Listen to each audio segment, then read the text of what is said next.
আসসালামু আলাইকুম, আশা করি সকলে ভালো আছেন। আজকের ভিডিওতে আমরা কথা বলবো মালয়েশিয়ার শ্রম বাজার নিয়ে, কবে খুলে যাবে এবং কি পরিস্থিতি, সেই সকল বিষয় নিয়ে আমরা আজকে আলোচনা করব। তো অবশ্যই ভিডিওটি প্রথম থেকে শেষ পর্যন্ত দেখবেন।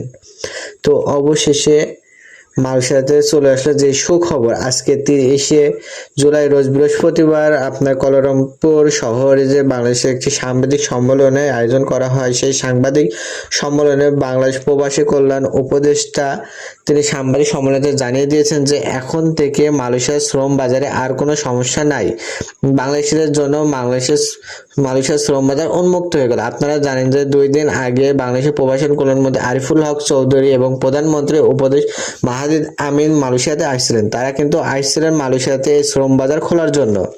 3 বছর যাবৎ মালয়েশিয়ায় শ্রম বাজার বন্ধ থাকার কারণে অন্যান্য দেশেরা কিন্তু সবাই জানেন। তো অবশেষে কিন্তু বাংলাদেশ থেকে সুযোগ পাচ্ছে। তো উনি স্পষ্টভাবে বলেছেন যে প্রথম পর্যায়ে বা আগস্ট মাসের শেষের দিকে বইয়ে সেলার মাধ্যমে, সরকারের মাধ্যমে বাংলাদেশ থেকে কিন্তু মালয়েশিয়াতে লোক নিয়ে আসবে এবং এজেন্সির মাধ্যমে কিন্তু কিছু তালিকা প্রকাশ করা হবে। সেই রিক্রুটিং এজেন্সির মাধ্যমে কিন্তু বাদবাকি কর্মীরা মালয়েশিয়াতে আসতে পারবে।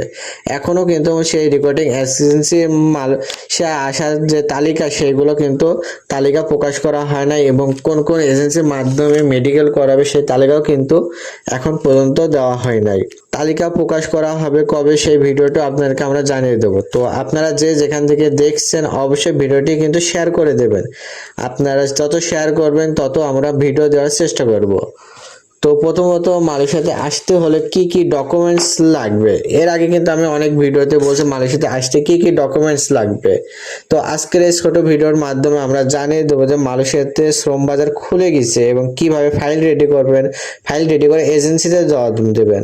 সর্বপ্রথম আপনার পাসপোর্টের মেয়াদ 2 বছর বেশি থাকতে হবে। আপনার পাসপোর্টের মেয়াদ 2 বছরের বেশি থাকতে হবে, কারণ মালয়েশিয়া কোম্পানিগুলো কিন্তু প্রথম পর্যায়ে 3 বছরের চুক্তি করে। আপনার পাসপোর্টের যদি 2 বছরের কম মেয়াদ থাকে তাহলে কিন্তু আপনাকে চুক্তিতে নেবে না। আশা করি কিন্তু বুঝতে পারছেন। পাসপোর্টের মেয়াদ যদি কারো কম থাকে তাহলে বাড়িয়ে নেবেন।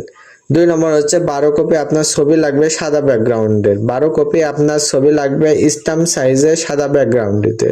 তারপরে লাগবে পাসপোর্ট সাইজের একটি ফটোকপি লাগবে এবং ব্যাংকের একটি অ্যাকাউন্ট করা লাগবে।